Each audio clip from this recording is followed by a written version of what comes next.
ইন্না আউওয়ালা বাইতিন উদিআ লিন-নাসি লাল্লাযী বিবাক্কাতা।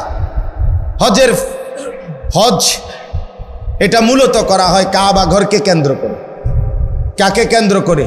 তা আল্লাহ তাআলাকে যদি প্রশ্ন করেন, আল্লাহ কাবাকে কেন্দ্র করে হজ কেন করতে হবে? নামাজ বাড়িঘরে হয়, রোজা যে যেখানে আদায় হয়, জাকাত যে যেখানে আছে সেখান থেকে দিলেই হয়, তো হজে কি কি করতে হবে আপনি আমার এটা কোনায় ব্যবস্থা করি। কথা বুঝছেন কি না? নামাজ জাকাত রোজা যেহেতু এখানেই পালন করতে পারি, হজের জন্য এখানে যাইতে হবে কেন? তো আল্লাহ তাআলা কাবা ঘরের কতগুলো বৈশিষ্ট্য আল্লাহ তাআলা এখানে বলছেন। বলার পরে বলছেন এই বৈশিষ্ট্যগুলোর কারণে আমি আমার এই ঘরকে কেন্দ্র করে হজ ফরজ করলাম। কি কি বৈশিষ্ট্য কাবা, যেটা আমনের বাড়িঘরে নাই, যেটা বাংলাদেশ চীন জাপানে নাই, যেটা মক্কার ওই কাবা ঘরে আছে, সেটা আর কোথাও নাই। ওই বৈশিষ্ট্যগুলো শুধু সেখানেই পাওয়া যায়, অতএব সেখানেই হজ করতে হবে। 1 নাম্বার, ইন্না আউওয়ালা বাইতিন, আল্লাহ বলে আমার এই গোটা জমিনের কায়নাতের মধ্যে ওই জায়গায় যে কাবা, এটাই জমিনের প্রথম ঘর। জমিনের প্রথম, এটা মর্যাদা, এটা কাবার বৈশিষ্ট্য, এটা প্রথম ঘর। এই পৃথিবীতে প্রথম মাটি তে আল্লাহ তাআলা এই গোটা পৃথিবীতে প্রথম যে ঘরটা বানিয়েছেন সেটা কাবা, এটার বৈশিষ্ট্য। 2 নাম্বার, উদিআ লিন-নাস, এই ঘরটা আমি আল্লাহর পক্ষ থেকে বানানোই হয়েছে মানুষের জন্য। মানুষ সেখানে আসবে, আমার বান্দারা আসবে, এই জন্য আল্লাহ তাআলা কাবা বানাইয়া ইব্রাহিম আলাইহিস সালামের মাধ্যমে ইব্রাহিম নবীকে বলছে আযযিন ফিন-নাস বিল হজ, ইব্রাহিম তুমি মানুষদেরকে এই ঘরের উদ্দেশ্যে হজ করার জন্য ডাকো। তাহলে আল্লাহ বলেন আমি বানাইছি মানুষের জন্য, তো মানুষ যাবে না তো কে যাবে? আমার বান্দা আসবে না তো কে আসবে এখানে? তো এটা বানানোই হয়েছে ইমানদারের জন্য, এটা বানানোই হয়েছে মুমিনের জন্য, এটা বানানোই হয়েছে মুসলমানের জন্য। সুবহানাল্লাহ। 3 নাম্বার, লাল্লাযী বিবাক্কা, আল্লাহ বলে কাবা শুধু কেবল এটা মক্কাতেই অবস্থিত। কোথায় অবস্থিত? কাজেই এত বাই এত, দৈর্ঘ্যে কত, প্রস্থে কত, সব কিছু একেবারে ইঞ্চি মিলাইয়াও যদি পৃথিবীর অন্য কোথাও কেউ এমন একটা ঘর করে এবং এভাবে কালো, যেই গিলাফটা কালো গিলাফ কাবা ঘরের মধ্যে লাগায়, এটা তো সৌদি আরবে কোম্পানিতে বানায়, একটা নির্দিষ্ট জায়গা আছে, ওরা সারা বছর এই গিলাফটা বানায়। তো এই গিলাফ এখানে একটা বানাইলে এটা এরকম 1000টা গিলাফ বানানো কি অসম্ভব? তো এটা জায়গায় জায়গায় এরকম একটা ঘর বানাইয়া গিলাফটা লাগাইয়া দিলেই তো হয়। আল্লাহ বলে না, হয় না। লাল্লাযী বিবাক্কা, এটা মক্কাতেই হতে হবে, এখানেই যেটা এটাই। এই জন্য ওই যে আব্রাহা বাদশাহ ইয়ামানে বানাইয়া কাবার মর্যাদা দিতে চাইছিল, মক্কার এক লোক গিয়া ওইখানে পেশাব পায়খানা করে দিয়েছে, যা তোর এটা বেশি দিলাম। এই কারণেই আব্রাহা বাদশাহ হাতি নিয়ে আসছিল কাবা ধ্বংস করছে। কথা বুঝছেন তো? এটা মক্কাতেই অবস্থিত। 4 নাম্বার, মুবারাকান, আল্লাহ বলেন কাবা এই যে মক্কার, এটা বরকতের খাজানা, বরকতের খনি, বরকতের খনি। এটাতে আল্লাহর ঘর কাবাতে আসছে, আর বরকতে বরকতে আল্লাহ তাআলা তার জিন্দেগি ভরে দিয়েছে। 5 নাম্বার, ওয়া হুদাল লিল আলামিন, এটা সারা বিশ্ববাসীর জন্য হেদায়েতের কেন্দ্র। সুবহানাল্লাহ। এখানে যে আসবে আল্লাহর জন্য, আল্লাহর রাজি খুশির জন্য, সে নিশ্চিত হেদায়েত পেয়ে যাবে, তার জিন্দেগি বদলাবে, তার পরিবর্তন হবে, এটা বৈশিষ্ট্য। 6 নাম্বার, ফিহি আয়াতুম বাইয়িনাত, আল্লাহ বলে এই কাবার চারিদিকে অগণিত আল্লাহর কুদরতের নিদর্শন আছে। কাবার ঘর দেখলে আল্লাহর কুদরত, কাবার দরজা দেখলে আল্লাহর কুদরত, হাজরে আসওয়াদ পাথর দেখলে আল্লাহর কুদরত, হাতিমে কাবা দেখলে আল্লাহর কুদরত, মুলতাজিমার সামনে দাঁড়াইলে মুলতাজামের আল্লাহর কুদরত। এরপরে কাবা ঘরের ছাদের পানি যেই পড়ে মিজাবে রহমত, এটার দিকে তাকাইলে আল্লাহর কুদরত। হাজি সাহেবদের চেহারা, হাজি সাহেবদের এই ঘোরাফেরার দিকে তাকাইলে আল্লাহর কুদরত। তাওয়াফ দেখলে আল্লাহর কুদরত, সাফা মারওয়ায় আল্লাহর কুদরত। এখানে কদম কদম আল্লাহর কুদরতের নিদর্শনই নিদর্শন। আল্লাহকে যদি বলেন আল্লাহ আরো দুই একটা আমনে কর না, তা আল্লাহ বলে মাকাম ইব্রাহিম, এখানে একটা বড়সড় আমার কুদরত আছে, আসলেই দেখবা বান্দা। সেটা হচ্ছে ইব্রাহিম আলাইসাল্লামের স্মৃতিচিহ্নওয়ালা পাথর। ইব্রাহিম আলাইসাল্লাম আল্লাহর হুকুমে কাবা ঘর এই দেওয়াল যে সময় পাথর গাঁথতেছিলেন, দেওয়াল উঠাইতেছিলেন, তখন আল্লাহ তাআলা জিব্রাইলের মাধ্যমে একটা পাথর পাঠাইছেন। এই পাথরটা ইব্রাহিম আলাইসাল্লামের পায়ের নিচে দিছে। ইব্রাহিম আলাইসাল্লাম এই পাথরের উপরে দাঁড়িয়ে কাবা ঘর নির্মাণ করছেন। আল্লাহ তাআলা স্বয়ংক্রিয়ভাবে ওই পাথরটাকেই লিফট বানায় দিছেন। এটা ইব্রাহিম আলাইসাল্লামের প্রয়োজনে উপরে উঠতো, নিচে নামতো।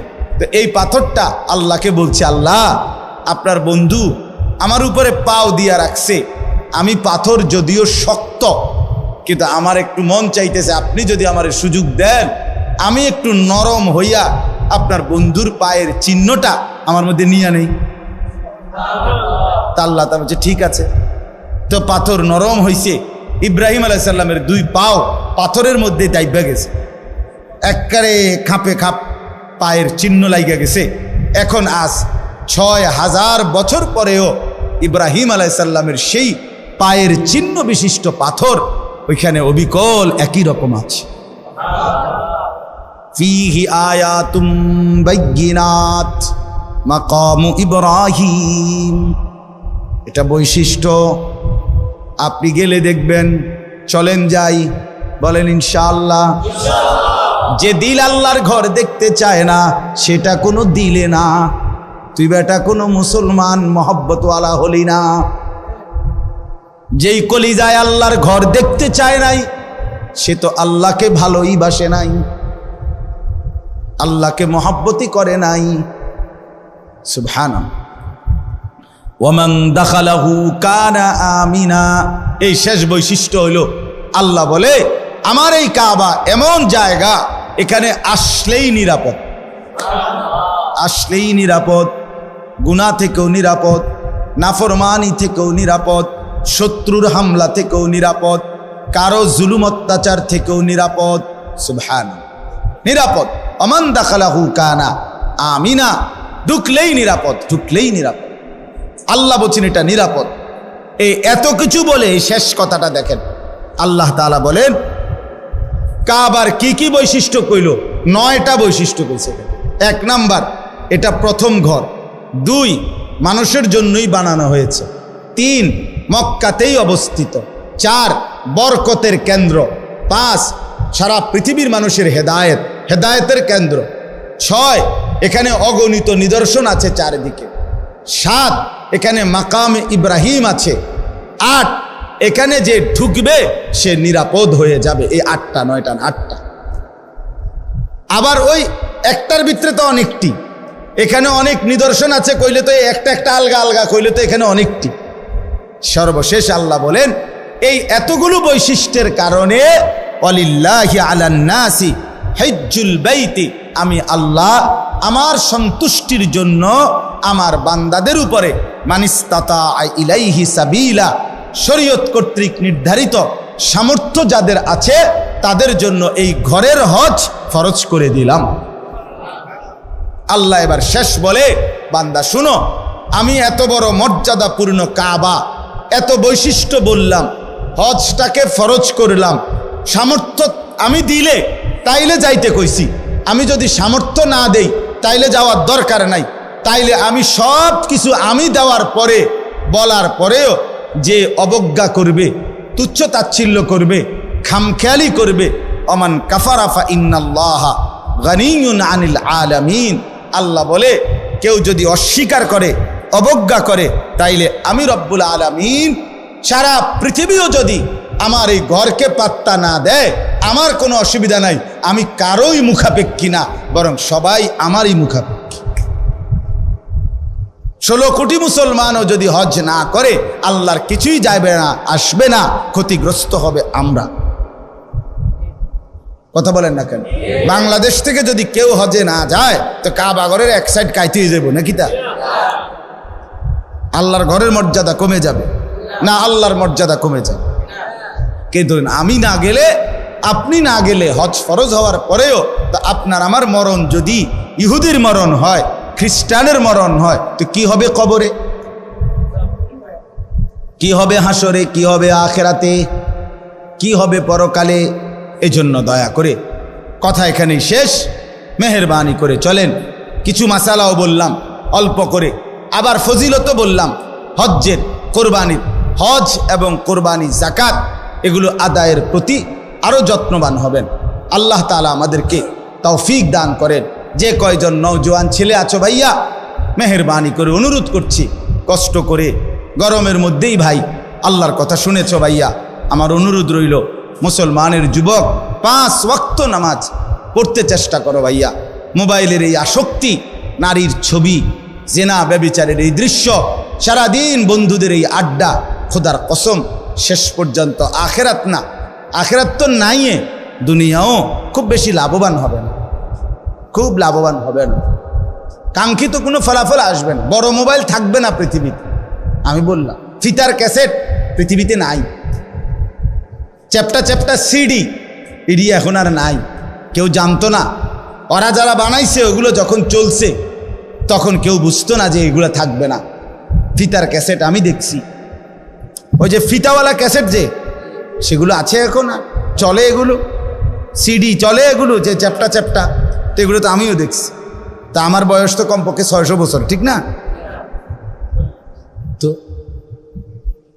তো আমি তো দেখছি আজ থেকে 25 বছর আগে আমি তো দেখছি রে বাপ। তো 20-25 বছরের ব্যবধানে এগুলো টোটালি উঠে গেছে।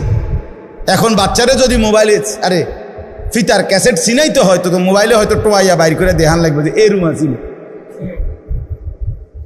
এই জন্য বড় মোবাইল, এই প্রযুক্তি এগুলো থাকবে না।